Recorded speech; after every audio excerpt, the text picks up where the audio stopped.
Welcome to Stars Podcast, your growth mindset mecca. We are all about self-leadership principles here at Stars Podcast. Our guests come from all over the world with very unique stories of how they hack their way into success. As you'll quickly find out, nothing happens overnight. And as always, enjoy the journey. Hey, good morning, good afternoon, good evening, wherever you're at in the world. Welcome back to Stars Podcast. If you're a first-time listener, welcome to the fam. Today we're going to be talking with Sung-Woo Kim at Mindful Run Coach on Twitter. He's a founder of Naked Runners NFT and here to spread the message of self-love and in the life of prioritizing our health over wealth. We dive into his introduction into running, why he got into it, the depression he felt after leaving the college sports world, in which I think we can all attribute to that lack of team inside of our lives. And we have to find that afterwards, and we dive into what that path looked like for Sung. We also dive into his trip over to Kenya and him traveling with the Kenyans and running with them and how simple their lives really are when we go into it, how simple their diet is, how simple their routine is. But I'll tell you this, the mindset that they have and the intentions that they have on each and every run is something that we need to listen to. So join me in welcoming Sung onto the show. And as always, enjoy the journey. Thank you so much for joining in. No, thank you for having me. It's an honor, and it's really awesome to see you and see your face and talk to you. So. Yeah, absolutely. I was actually just checking up on the Discord and your Instagram and or not Instagram but Twitter. So just kind of catching up on things. Yeah. What did you find anything fun? The older gentleman running up the steep incline is I love that so much. Yeah, because so often on the endurance runs and just runs in general, you come across these just older people that are running just the same as you. And I'm a young guy and they're still doing the exact same thing that I'm doing, if not a little bit better. And and it's very inspirational to see, how they do it. I'm always looking to not to mimic, but sometimes it's to mimic their behaviors and how their running style is, just to see how it works, because obviously it's working. And I often just sit there on the trail sometimes and I'll run with them and just talk to them. And I think those are some of the best times I've had on the trail, is just talking to these older people who have been doing it for so long. So yeah, that was one thing that really stuck out to me on your Twitter. Yeah, I mean, this person, I don't know him personally, and but I see him almost every day whenever I go out for a run. And he's just doing these heels repeats. And he's got, white hair, and I think he'll be easily in his 60s or even 70s, but I can just see him just putting in the work and just really, just really appreciate someone. I don't know why I appreciate it, because I don't know him, but there's just that sense of, appreciation, and kind of that feeling of, okay, I feel that inspiration from you, I'm cheering for you, that kind of feeling too, and just a huge inspiration, like you said, we're young, and there's this person who's a lot older than us putting in work still consistently, and just feels good to see that. It does. And you just to know that energy is out there in the world and they're exuding it. Sometimes I like to get a little bit egotistical, and I just like anybody, as I'm running out there, I'm like, if somebody sees me running, maybe that inspiration for them to start their process. Just to see me out there doing the work, maybe that's enough for somebody to be like, okay, today's the day, I'm going to make it happen. This guy's out here doing it. Look at him. He if he can do it, I can do it, and that's sort of how I go after it sometimes. I like that. I like being, maybe that inspiration for somebody to make their life better. And that really dovetails into what we wanted to talk about, what I wanted to talk about with you today. And thank you so much for joining us on the Stars Podcast, and also accepting me with open arms into your Naked Running Discord, and kind of showing love inside of there. I want to talk about the project that you have going on, your trip to Kenya. I want to talk about your adventure into Web3 and the V Friends. I want to do a lot of walking around with you, if that's all right. Yeah, sure. Okay. Anything, and just really, yeah, thankful to be here. So thanks for having me. Yeah, of course, of Really. course. Well, I first want to start off with your trip to Kenya. Your YouTube video that I watched after we talked. We did a brief introduction call, and Mhm. I wanted to dive in a little bit deeper on that journey with you, because I know, like, whenever I got into running, there's like so much gear you can get. Like, there's all this gear, there's the backpack and the water bottles and all this stuff. And I look in Kenya, and there's like barely running water, and these they're setting records. Like, what was the inspiration for even going there? And whenever you were there, what did you learn? Yeah, I think for that, I think we have to kind of go back to when I started running, if that's Yeah, okay. I'd love to go back even further. Go for it. Okay. It's your show. Okay. Just like, because I feel like context really gives the people who will be watching or listening a bit better picture of like what's going on. Or so I wasn't really into running, to be honest, until after college or at the senior year of my college. And I was more of a soccer player all my life. Soccer was my thing. Ever since I could walk and run, I played soccer with my brother and my father. And I played soccer up until college, Division 3 school in East Coast. Shout out to Dickinson College. And Mhm. but after college, I had no team to play with. And then I'll just share, like, personally, I was going through this depression where I realized at the senior year of my college that I have been doing all the things that what my parents, friends, and society told me is good for me. And I was never bold enough to, or dare, I never dared enough to choose and pursue something that I was truly passionate about, that had but seemed seemingly had little chance to do to lead to success in life. For example, I was really into art and philosophy all my life. That was my thing. And in freshman year in college, I wanted to do art and philosophy, but back in my mind, this rational mind, which is necessary and useful, but sometimes it interferes with you listening to your gut or your really intuitive kind of sense of happiness. My rational mind told me, no, no, like art and philosophy, like how are you going to make a living out of that? And I was on a scholarship at college. My parents were supporting like a portion of it, but they support me all my life, from high school to, I mean, until high school. And even in college, they were supporting me like 10% of the thing. And I wanted to do well. And for me, engineering really stuck out to me because, like, there's always jobs for engineers and stuff. So I chose physics. And then I enjoyed studying physics because I'm, really into math, and like I'm really into how things are created, and like, like Mhm. mechanics of the world.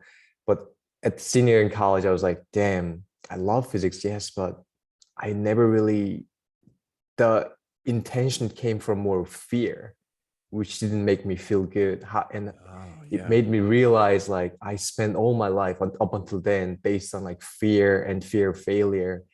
And so that put me into like this spiral of depression I was going through. And I couldn't really find anything that helped me. I was stupidly, I thought, drinking and smoking I started smoking tobacco, and I thought they would help me. Obviously did not. Hmm.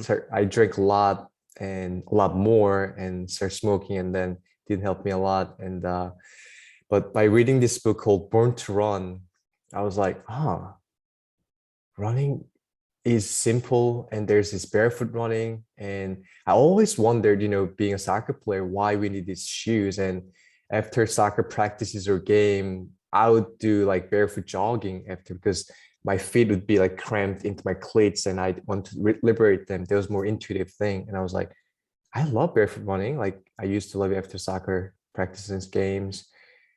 I'm gonna give it a try. So that's how I started running, and barefoot running really gave me what I needed at that point in my life, where that just pure joy of being alive, where there's no judgment of like what's good or what's success, what's failure. Just that sense of awe and sense of love for life that just came from like the movement of running. I didn't care how fast I was going. I didn't care how far I ran. I just went out there and run barefoot on grass. And when I saw how much joy and love for life that running gave back to me, which really started helping me get out of that dark place of depression and all this negative thinking, I was like, I need this in my life. And I want to run. I want what I thought was like, I wanted running to be like a huge part of my life because I needed it spiritually, mentally. And I also just wanted to keep doing it. And I was 23 at the time. And I was like, okay, if I want running to be a big part of my life, what should I do? And I was like, professional running. I should do running professionally. It's like just logically, I was like, I mean, because like you have to make a living out of it. Yeah. And my first thought was like, I gotta do it professionally. And I was like, all right, let's do professionally. And I started running really, really crazy. I started looking up all these training methodologies from elite runners and stuff. I saw that they were doing at least 100 miles per week. So I started running 100 miles per week. I would wake up like 5:30 and go up to the mirror and tell myself, you're a professional runner, you're going to be in the Olympics. I was doing some crazy affirmations because at the time I needed that to get me going. I think psychologically looking back, because there's no chance I was going to be a professional runner at 23 without doing something radical like that. So I was doing like 2 runs a day, 100 miles a week. And then fast forward a little bit, I was like, but I need to do something more. I need to really learn how the best people in this field do their art, do their craft. And after research, I realized Kenyans and Ethiopians are really at the top of the cream, and they're really just some of the best runners in the world. So I was like, I gotta go there. And at the time, I was still a little, of course, struggling with depression.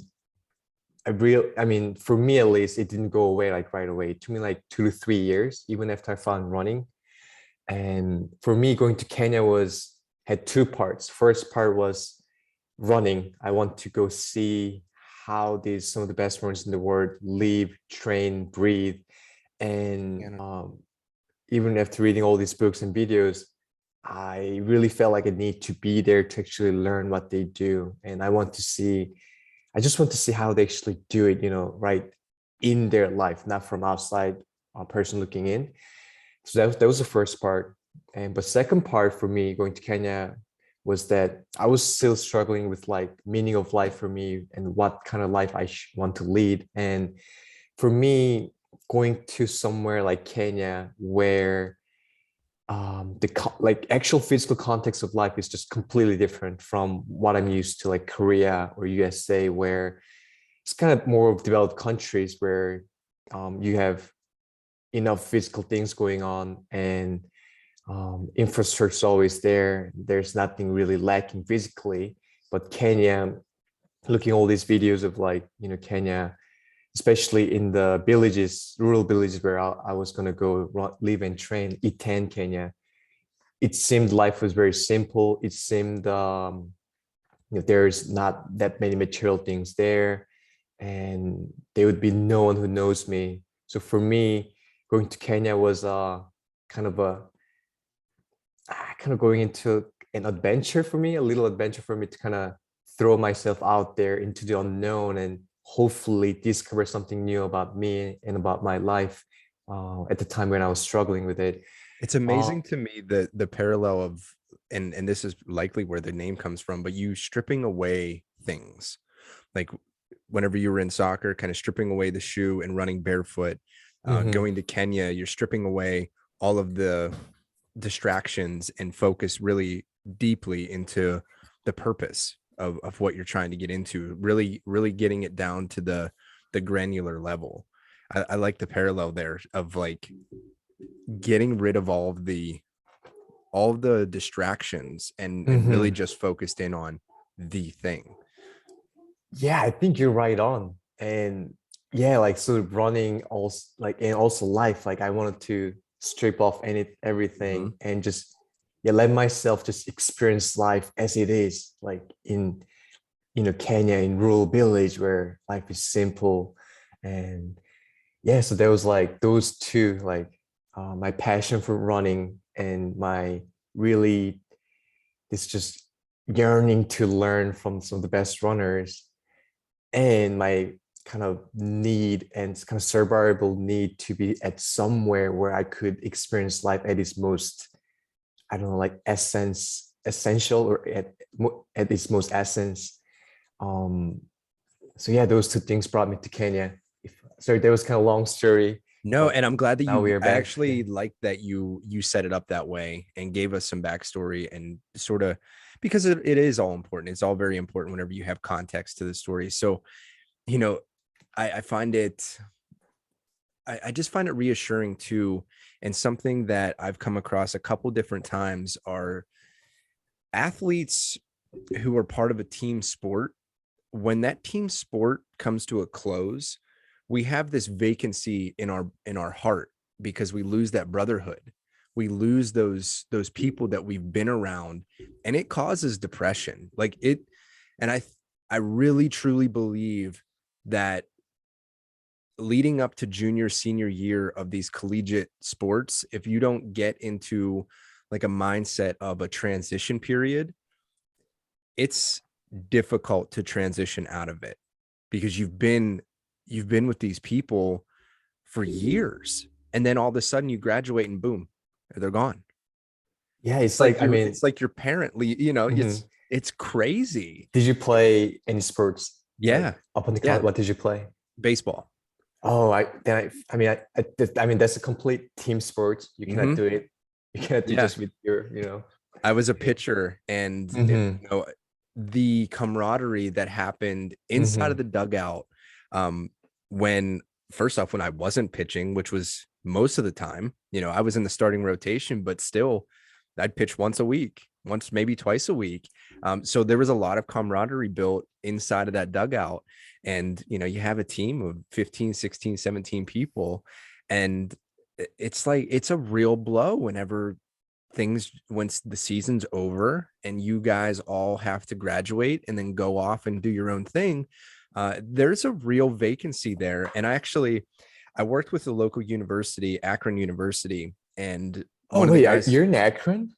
I'm right by Akron. Oh, okay, okay. I have to tell you something after you finish your story. Sorry. Go on. Yeah, absolutely. One of the guys that we do jujitsu with, he Mm-hmm. invited me on to be like a guest speaker of sorts. And Mm-hmm. during the thing, I was like role playing, and they were trying to give me feedback, like Mm-hmm. give me modalities to help me out. And it was about I think he was actually a soccer player, maybe basketball, can't Mm-hmm. remember. Anyhow, he was like involved in sports. And once he got out of sports, he was married, had a kid, then got divorced, and like he was just like yearning for this team again. He just kept losing a team. And they were like giving me all of this feedback, and I said, "Hey guys, check this out." I said, "I just want to be super real with you, and this is a personal thing for me, but I think this guy is yearning for a team. He wants a stable relationship with a group of people, a community Mm-hmm. to help him along. Yes, he can do his own work, but Mm-hmm. giving him a piece of paper and telling him to do these things isn't what he wants. He wants a Mm-hmm. group. He wants people. Mm-hmm. And I think a lot of us are like that. I love that. So I'm just writing that the notes that yearning for the team is, I Yeah. think, also like something we lose after graduating from Hmm. college as well, because like even your close group of friends, that's kind of your team, right? Like you're Right. psychologically and you know you're mentally and all that. Um, yeah, and I 100% agree. Like soccer, like for you, baseball, it's been your ritual for your life, I'm sure. All Hmm. the practice from since you're young, and then it's also like you lose the rhythm of your life as well, and the people just like double blow. Um, so I 100% emphasize with that, and you gotta find something after that. And for me, that was running, and it was Hmm. more individual thing. But then I, you know, got to find I the people you meet through your passion. I'm sure you love jujitsu. I know you're Andrew's athlete. Yeah. That's something that you never expect, you know. But that's the also amazing part. Um, you know, people you meet through your passion. Like for me, running, all the runners I met, and so forth. And but quick. something about Ohio. I think I did see something about Ohio with you on the Twitter or something, and I was like, oh, he's from Ohio. And I just remembered that first year in America for me was an exchange student when I was like 16, and that was in Akron. Ah, nice. I went to high school in Akron for a year, Firestone, Oh yeah. and yeah, we used to play, basketball and soccer against the school where LeBron James went, and Mm-hmm. that's when LeBron James was like starting, and everyone was like just so pumped up for him. So I remember that. So just the Yeah, fond no doubt. memories of Ohio. Yeah, Yeah, he pretty much owns that town these days. yeah, and he got that. I remember my friends saying that LeBron like literally put the map of Akron on the map of USA, and he has the tattoo right on his I arm. think he does, yeah. Yeah, Hang on one sec, I gotta close this door. yeah, But of course. I want to talk a little bit more about inside of Kenya, Yeah. whenever you were like really deep into it and starting to train with them, because what struck me was their daily routine. And whenever hmm you just talked about, and it actually spurred this into my mind, was when you were talking about losing that rhythm of your life whenever you graduate from college or you graduate out of whatever sport that you're in, and you're forced into creating your own rhythm now. um Run me through kind of what their rhythm is on the hmm daily. For sure. Um, I mean,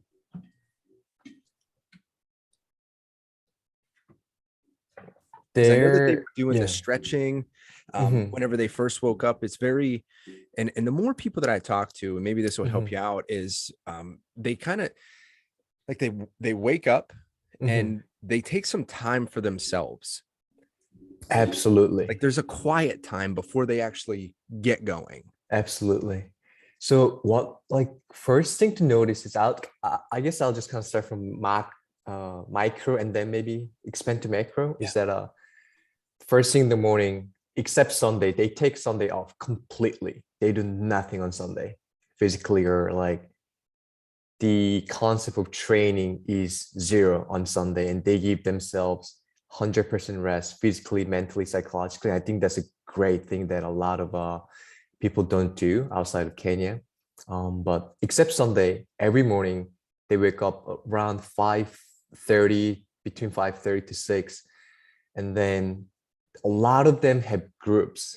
I mean, there are some runners in Kenya, or specifically E10 Kenya. This is called E10 is called the home of champions, and it's where a lot of marathoners or 800-meter, 3,000 steeplechase runners from Kenya who go out to win, major marathons around the world, Olympic medals, live and train.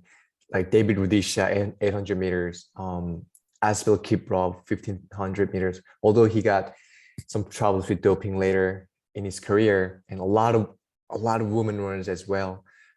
But they all have groups that they train all the time together every day, like 3 times a day. And so what they do is that they wake up and then they walk or even like jog to where their groups meet slowly. And when they meet up, they don't like, I mean, if you're late, you're gonna start immediately, but they always go there really like 10, 20 minutes early, and they just kind of hang out, like talk, and they kind of do their arm swings, relax their shoulders and arms. And it's very, very relaxed environment. It's not like, all right, guys, we're gonna go out for a run. Let's do it. Like, let's put this work in. And we're Yeah. like, hey, like pole pole, like pole pole is like slowly, slowly in Kenyan Swahili, and they're just like talking casually. And I mean, one thing I really appreciate being in Kenya, one of the things is that their body language and their way of life, being there, you can just feel that they're just so relaxed. Their body language is like so slow, relaxed, and very composed. And it really reminded me of like what monks or very religious people would go on with their life, like slowly, intentionally, no hurry, not much of up and down in their emotion or in their like adrenaline level, let's say. Sure. So how they start their running in the morning. And after 6 o'clock morning run, they go back home and they they eat like piece of bread. I'm not kidding. So they go for a run at 6 o'clock in the morning. They usually go for a run from 5K to 10K, but very, very slow. That's another thing too. They don't push themselves in the morning at all, unless it is a like specific workout that they are doing for their race. Usually they go super slow. I would say absolutely hard zone one. I remember going for morning runs with this guy I used to live with in 2015. First time I was in Kenya. He was a 2:15 full marathon runner, male. And we'd go for a run in the morning. And I would actually try to go faster, like 8-minute mile pace. And he'd be like, Song, too fast. That's too fast for the morning. You want the morning runs to be easy, just like easy on your body and mind. And we would do fastest morning runs I would do with him would be 9-minute mile pace. And even then he'd be like, yo, just take it easy. Come on, man. Like he would call me Muzungu, take it easy. Muzungu is how they call like white people or foreigners. And they would call me Muzungu because I'm not like Kenyan. Sure. But after that morning runs, they come back home. Oh, they would take tea. They would take their milk tea. It's a mix of water, milk that is that was got out of cow that morning, like super fresh. They put a lot of sugar and some red tea in it. They boil it together and they would drink it with like a piece of bread. And then they would go back to bed for like an hour or 30 minutes, whatever it is. And then at about 9 or 10 a.m., that's like their main session. So, and they would come out like slowly. They would talk to their team, wait for their coach to come if they have a coach. And for me, I was at the camp with a brother Colum, who's called Godfather of Kenyan running. Well, that was like the second time I was in Kenya, 2019. And, the coach will have, his kind of inspirational talk or like what today you guys will be doing this or that. And then they would go out for that main session at 9 a.m. or 10 a.m. And for that run, they would go a little faster, definitely faster than 8-minute mile pace for these runners. The runners who I was running with, the guys, their 10-kilometer times were easily 27 minutes. And we actually had current world record holder for 10K road race, Ronex Kibruto. He was at the camp and his 10K was like 26-24, which is just ridiculous, mind-blowing on the road. And I'm not going to say I ran with them because that's not true. They would be a lie. I would start with them. I would start the session with them and they would just kind of fly away. Like they would get into the 4-minute kilometer pace, like easily into the all in the session. And for them, that's completely Arabic, Yeah. We talk about Arabic and anaerobic stuff and it depends on who you are. And for them, like 4-minute kilometer pace is Arabic, like there's no exertion. And I would run with women who are like 30 to 33 minute 10K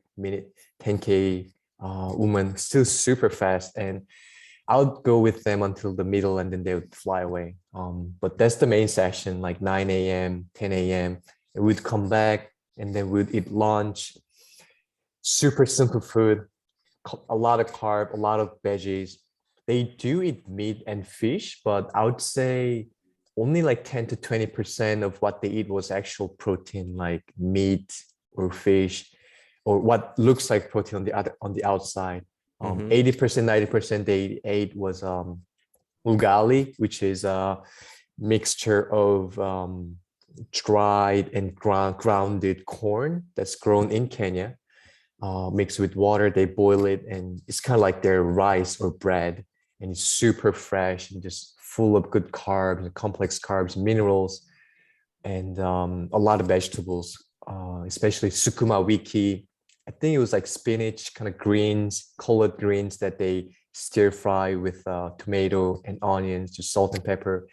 And their food was just so fresh, Ron. I mean, even you just eat the piece of onion raw, it has so much flavor and depth to it. I think it's because of their soil, the abundance of sun, and their soul is just so full of minerals and good things, and everything was organic there, because I mean everything's like just going naturally there. And Yeah, that's the thing that's like standing out to me, is all this yeah, simplicity, all of the yeah, simplicity, everything about it is just yeah, very laid back, simple, but on a like more of consistency and repetition is like, it's the yeah, thing.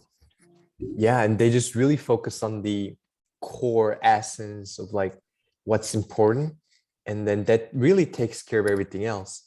Yeah. And sorry, I'm like, if I'm getting too much details into Please, no, their no, no, no. daily You don't life, let me apologize know, at because all. it's I'm like I'm enjoying it. I nerd out on okay, this stuff. I awesome, really awesome, do. okay, Like when you're yeah. talking about all the different, because I've never been to Kenya. So like you Mhm. giving me a first-hand experience of ungali and just the corn water mixture and the sukama wiki or whatever. You know, like I'm just like, my mind's melting because I love learning. Like I'm Mhm. a sucker for learning. I'm like National Geographic. I'm devouring things because I don't travel the world. I don't do that.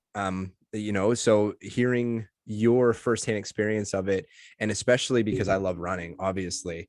I love running. I love the endurance piece of it. I'm not so much on this. I'm not a speed demon like these folks are, but understanding the carb, vegetable, and less protein. This is something that I have experienced during my endurance runs. Is I cannot devour proteins the way that I would just sitting here for a steak and potato dinner. Like that's like the night before.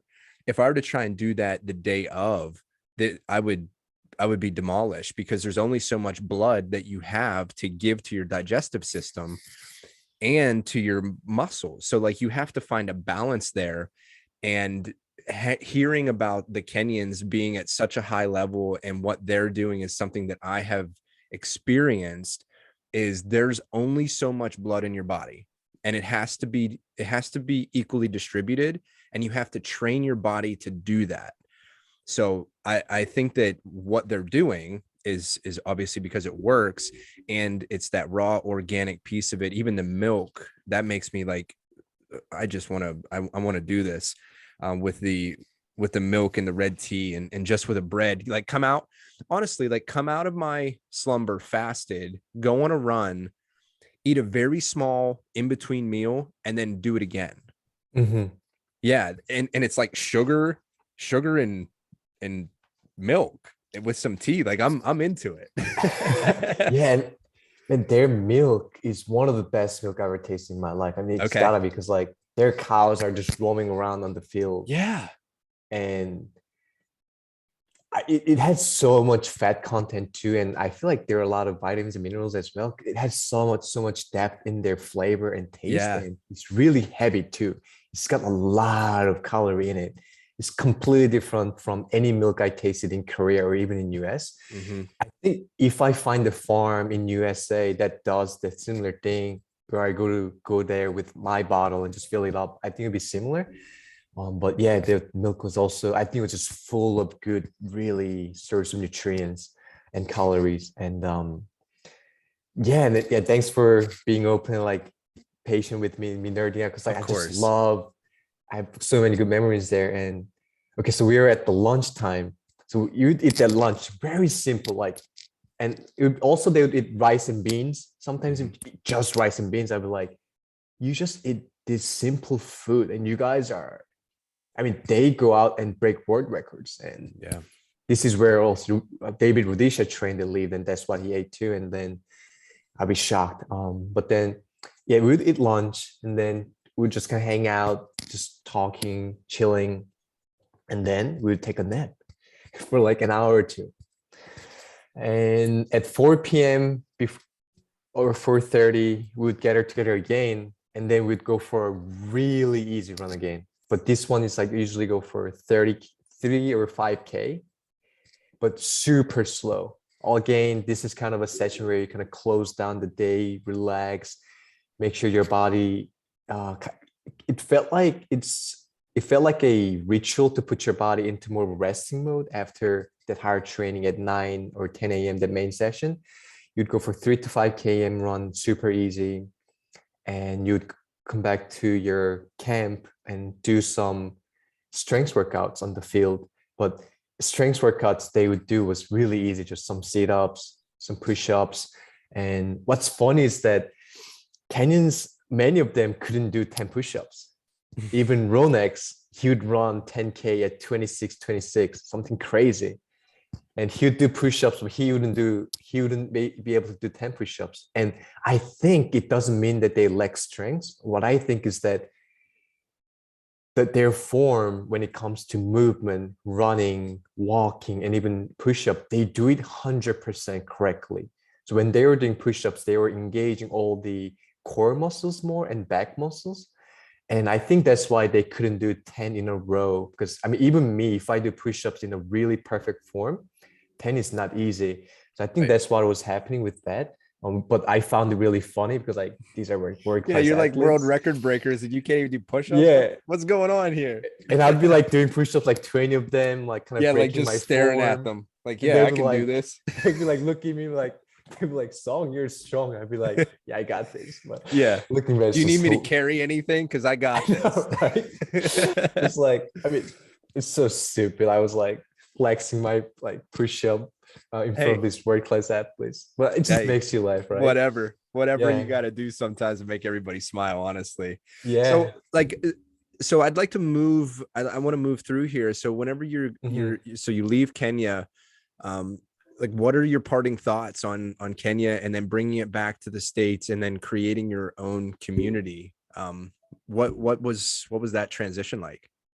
Yes, I think main lesson I learned from Kenya was like the simplicity we've been just talking about. And you know, these guys and girls, men and ladies, women, most of them even didn't have a Garmin watch. The best technology they had was Garmin watch. They didn't take any supplements. There was no nutritionist.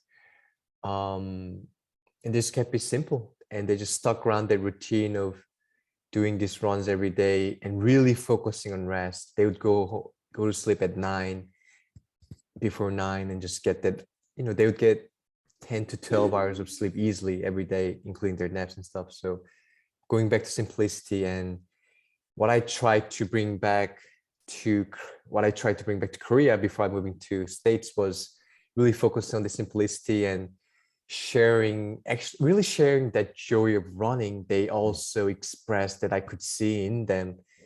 They weren't doing, I mean, of course, it was their job, it was their work. They needed to be good at it to make a living out of it.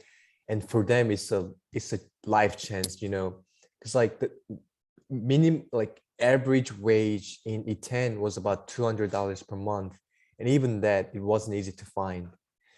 But when you put that into perspective, these men and women, they go out to major marathon or even 10K race, they win easily from 10,000 to 50,000 or even $100,000 for one race. That's a life-changing money, not even just for them, but not even just for them individually, but for their family and even extended families. So what they do is like when they win these races, they come back, they buy farms, they buy cows, and it becomes their passive income source for them and their families, and just completely change everything. So, but still they loved it, man. They loved that movement of running. Is something that they genuinely loved, and they made sure that they never lose that joy of running. And that's something that also Brother Colin, the coach at the camp, made sure never really, that he always made sure that he never like outjuiced them or exhaust them. So he always paid attention to give them rest psychologically and physically, make sure they love it, because that's what they've been doing for 10 years for their professional life. So I want to bring the simplicity and importance on rest and also joy of running. So that's why I got into, you know, combining mindfulness with running. And essentially that's what they were doing too. They're super aware of their body, not listening to anything when they run.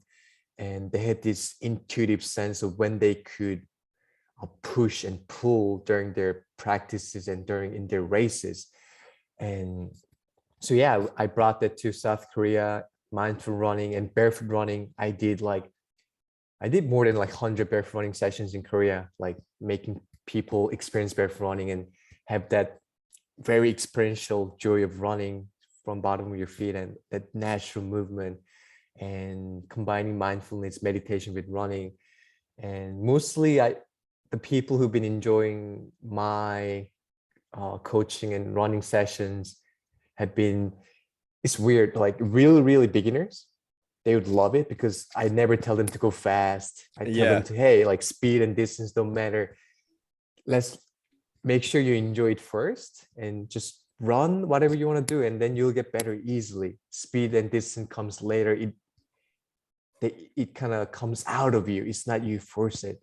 So beginners love it. And then ironically, the people who've been running for like 10 years, 20 years, who've been running really well, but who lost the joy of running, they would come to my classes and be like, yo, thank you so much. This is what I needed. I really regained the sense of running, like joy of running and simplicity. And I thank you for that. And they would, go back to running with more sense of joy and life. And then they would run better. So yeah, that's what I've been doing in Korea. And now I want to bring that to my community in San Francisco. I started actually yesterday, which was a lot of fun, actual running session physically. I saw that you put that out there, and people came. People came. It was crazy. And I did no advertisement. I just put it up on meetup.com, hoping that someone would come. 20 people signed up, like 12 people came. They loved it. Many of them beginners, and some of them coming back to running after not doing it. And with like Naked Runners, this NFT project I'm building, same thing, but trying to do it more globally, remote. And it's really, with Naked Runners, it's really a celebration of life, and really for me, bringing that love for life back into your life. Because I mean, I feel like that we sometimes lack this genuine sense of awe and love for life that we lose because we are so focused on, I mean, I'm a victim too, focused on finance and making a living, making our our relationships and career work. But we used to have the sense of joy and awe of life. I mean, just being alive and being able to explore, go outdoor, meet people. We had that when we were young, especially. And I feel like we lose that as we grow up. I'm a victim of it too. But for me, what brought back the sense of joy back into my life was running. And for me, it's the movement, even yoga, running, and hiking, being in the nature. So for me, like, I hope that project brings that joy back to people's life by encouraging them to go out or even go in themselves, like yoga, meditation, kind of spend less time on screen. So yeah, that's what I'm trying to do, really. And that's you can feel it too inside of your Discord and inside of all your interactions, even on Twitter, is just really focused on bringing it back to the inside and bringing it back to what's good for you. Not really. And it's interesting because I love the backstory, because now I can see sort of some of your inspo for what you do, and how you communicate inside of your ecosystem in Naked Runners. Is you're very much meeting people where they're at and just providing them support and a space and an experience. And I like that. That's the part to me that I think is a great coach, is a coach who can listen more than dictate what's supposed to happen. I love that. I love that approach to coaching. It's a lot more listening. It's like all the great therapists barely say anything, it's like you just let the person go and say what they need to say, because you, through your experience, will be able to pick out pieces of that story and say, okay, this is kind of where your benchmark should be. And at some point we'll get there. But just enjoy it for now. And I love that so much. And to me, running itself is just active meditation. If like you can 100%. I like taking the earbuds out. I don't like any music while I'm running. I like to hear my feet. I like to hear like the water swishing in my backpack.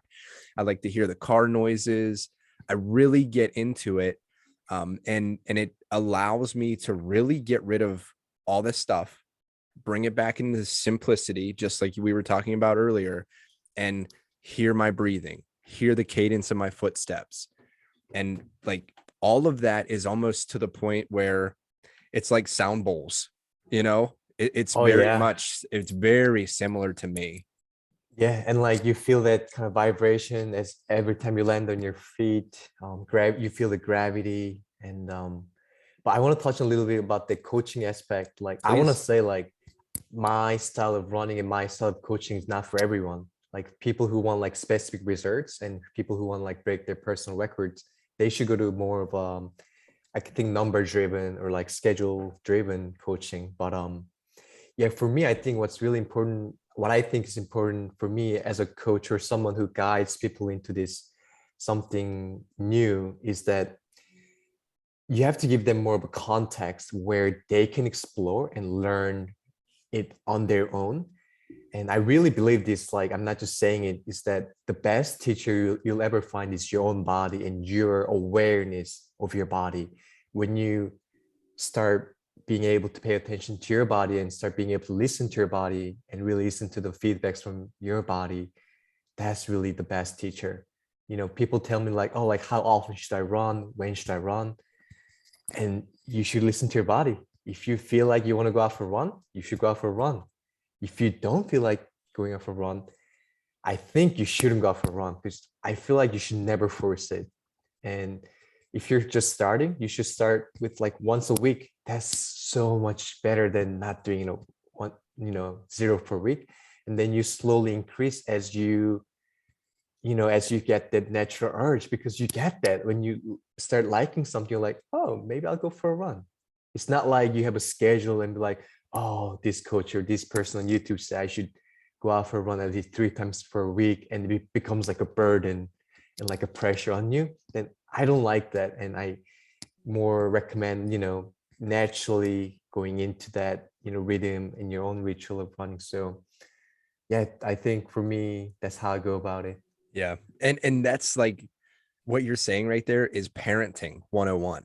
Like this Oh is yeah. sort of, yeah, this is sort of like what I do with my daughter and my son was like, I Mhm. give them context. It's like, hey, if you don't want me to tell you to do all these things that you're Mhm. supposed to be doing, you need to come up with a way to get them done without Mhm. me having to say it.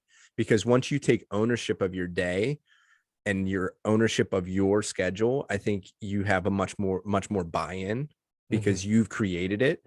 And then if you consistently show up for that schedule, I think that's what gives you that self-confidence and ability to kind of go further. I Mhm. love that. So I love For what you're sure. doing there.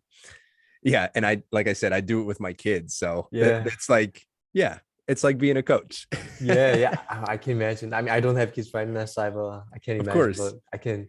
Well, I I'll feel tell like you I can this. relate to it. You'd Yeah. be fine. You'd be fine if you take that aspect and you just transition that when and if you do have kids, or anybody who's Mhm. listening who has kids, give them context. Don't dictate. Don't be helicopter parent. Because then Mhm. they become codependent on you. Mhm. And that's not good. That's not good at Mhm. all. Because then they need you to move forward. And that's not what we're trying to do here. Yeah, man. Spread Man, your wings and I'm going to kick you out of the nest. See ya. Yeah. Yeah. Exactly. Like cold water. You figure it Yeah, out. right. So transitioning here, we are coming up on the end of the hour here. We got about 10 Mhm. minutes left, and I do want to get into your journey into Web3 because this is how we Mhm. met. Was your Yeah. FaceTime frog with Gary Vaynerchuk and through the VFriends project. So Mhm. are you a longtime crypto investor or is it new onset? Kind of bring me through Yeah. that transition for you. Yeah, sure. First time I got into crypto was in 2017 when that crazy rally happened. 2017 July, I got in like right before the crazy ETH rally happened. Um, I went to school in Silicon Valley, and so I have some friends who were really all in tech and stuff. And one of them told me about Ethereum, and I was like, "Oh, what is Ethereum?" And then I started looking at Bitcoin, and I was like, "Oh, I saw Bitcoin. I remember seeing in Bitcoin." I actually remember seeing Bitcoin in 2011 at a local cafe around my college where they said we accept Bitcoin. And I was like, at the time, I was like, what the hell is Bitcoin? I looked it up, it's digital money, and I was like, wow, people do a lot of scams these days. What the hell is digital money? Looking back, I'm like, God, wish I bought, but of course we have all those stories. But that coffee shop's probably franchised now if they were accepting Bitcoin and kept it. if they kept it, right? But and so 2017, yeah, I got into Ethereum, Bitcoin, started investing with little money I had, and I wish I can say I like 100x my money. I could easily if I invested in Ethereum, I feel like, or not 100x, but like 30x. But I put a lot into altcoin. I wouldn't say the names because it's stupid. So I barely made out even because I put some in Bitcoin, Ethereum, which survived really well, but these altcoins never survived after that during the bear market. So, but fast forward to NFT, I learned about NFT with Gary Vaynerchuk and from Beeple, you know, his crazy 69 million sale. And like I said, like before, all in the podcast, I was really into art all my life. And when I saw that, I was like, oh man, I wish I can do something with my art. So I started like minting some of my arts that are, you know, on blockchain. I was like, but I didn't realize I needed like community and like people to market my art. It's not that like it doesn't work that you mint your art that people are gonna come and buy. So I was like, this is boring. I'm not really gonna do it. And when I learned about Be Friends, my huge mistake when I learned about Be Friends was that although I loved Gary and huge conviction for what he was doing, when he talked about these conferences and how these Be Friends would give you ticket to these conferences, I was like, I mean, I love Gary and I love this, but I don't know if I'll go to conferences just because of the ticket and 0.5 ETH for just the conferences. I don't know. I'll pass it. So I passed it. And just looking at the art, I was like, these are doodles. Little I knew, I didn't know he was going to develop IP on it. And he was thinking of like developing brands behind them in Disney. Fast forward, when I realized what he was actually building when I realized that the community was the actually so important part of these NFT projects, that's when I was like, oh my God, community. Because I've been building my own online community in South Korea through my mindful running, and I could do art with it. And I really appreciate the technology blockchain. I love to build something on it. And I could also, you know, build community around my running and wellness thing. So that's when I was like, had started having a conviction of like, I gotta do one NFT project that's based on running wellness, this community supporting, inspiring each other to start this habit and maintain this habit together, because it's much easier when you have the community. So yeah, that's when I was like, all right, I'm gonna do this. And if I'm gonna do it, I need to, you know, really hold myself accountable. And for me, what would be better way to hold myself accountable other than, you know, having a call with Gary, tell him what I'm gonna do, and kind of let him hold me accountable, like indirectly, because he's not gonna call me and be like, "Yo, where are you at your project?" Right. But me telling him about the project, I feel like would be enough accountability for me. So that's how I got into, you know, getting the first time frog and getting to be friends and learning about the community more and being on Twitter, talking to all the people. I mean, like meeting you on Twitter, I would never have imagined without getting on Twitter. Getting an NFT. So yeah, that's been kind of my journey so far. Absolutely. Now, is the FaceTime Frog the one and only V friend that you have, or did you get a couple? So I had big chunk of like my investment in ETH and like Rune, this like third chain thing that I love. But I started like you know, when you get into NFT, you're like, oh, I want to get one more. So I would like bring it to MetaMask. So I have like a couple more B friends. Nice. Because I really have conviction for the project. But I don't know, I'm getting to a point where I'm little not comfortable because I have too much of my net worth, my little net worth in NFTs. So I'm thinking of like pulling it out into more of liquid assets, because NFTs can be very illiquid. But yeah, that's where I am. Absolutely. But I love the project, man. I mean, you're one of the Be Friends too, and I just love the community. Such a good vibe, and a lot of people are there to help each other. It really is. And that's what I've come to find is a lot of us are drawn to the content that Gary puts out because it is more of that mindfulness and being kind and helping one another out and very Yeah. community driven. And I think that's why a lot of us, and that's why it's almost so saturated in the VFriends community. Like we all have projects because we're all kind of entrepreneurial, wanting to help people, and we believe in the blockchain. So it's hard to keep up with everybody's projects. And but yours is one. You and Angelo Santito, I still need to connect you to. You're both very much in the kind of the running world and exercise and coaching and all of those things. And that's something that I think through the blockchain, there's a real opportunity for exercise to earn type of applications where a lot of brands are they will want to be in the Web3 space.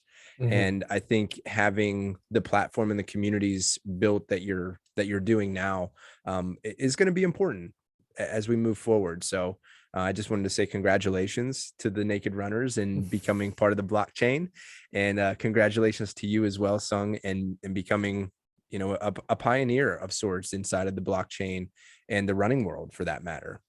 Thank you. I mean, it's a lot of work to do, and Yeah. I agree with you. I think it will be if I execute it well, and if you get, you know, good people on board. I mean, like you, I really appreciate your support, being in Discord and everything. I think it can be really impactful and meaningful community in the Web3 space and beyond. And exercise to earn is definitely something in my mind, but you know, I want to develop that after we have the culture and community, because I Yes, want of to have the course. right people first, people who Mhm. are there for, I mean, a lot of us are in space for money as well. I wouldn't lie. I also see financial incentives of being in the space only, but yeah, I want to build the culture first, the community first, and Yeah. then And the earn introduce part, I the, just mean badges, maybe like 5K badges, 10K badges. oh yeah, that And then too. like you Yeah. maybe if you have those, you get, you know, you do brand partnerships where if you do the 10K Yeah, badge, you get hats, and then we drop the hats to you or something like that. Like that's what I'm talking absolutely. about, is like exercise to earn. And honestly, I've been saying this ever since I was putting the little Nike thing inside of my shoe back whenever I was working at Finish Line. I was like, Mhm. wait, I walk by my computer and through Wi-Fi, it's loading all of my data onto here. Like that's brand loyalty stuff, right? It's built in. So Mhm. I see a lot of opportunities in the exercise world for brands to reward people who are like, when you have right on your hat ambassador, I see Mhm. tons of ambassador opportunities for those of us who are truly working out and making things happen. But I'm on the top of the hour now. Where can they find you?